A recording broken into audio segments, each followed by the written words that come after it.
On a touché d'une nouvelle clientèle grâce à Google Plans, donc les clients peuvent nous trouver beaucoup plus facilement. Et au-delà de ça, on a fait venir une personne de Google pour qu'on puisse faire une visite virtuelle de l'établissement. Donc le client, une fois qu'il est vraiment sur la route à l'extérieur de l'établissement, il y a une flèche où il peut tourner dans l'établissement et pour pouvoir visiter, sans être même sur Marseille, l'établissement et pouvoir choisir sa table.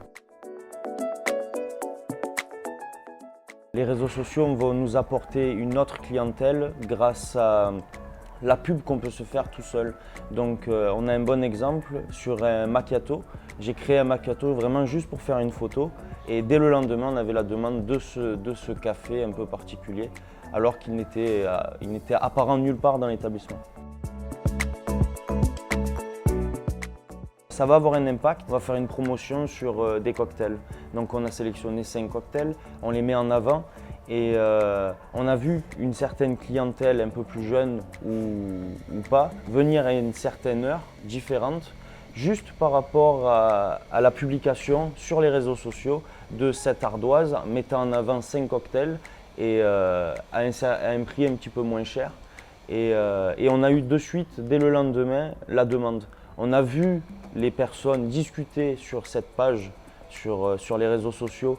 On a vu l'envie de ces personnes.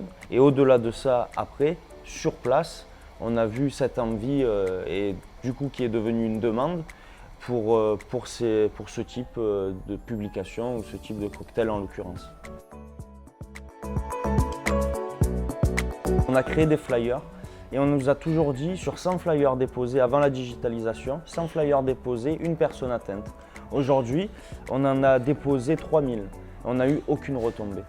Alors que grâce aux réseaux sociaux, la retombée se fait vraiment même le lendemain. Tout est en direct et même si on poste par exemple un plat du jour, dans la demi-heure, les gens sont déjà au courant et viennent pour ce plat du jour qu'on a posté sur les réseaux sociaux.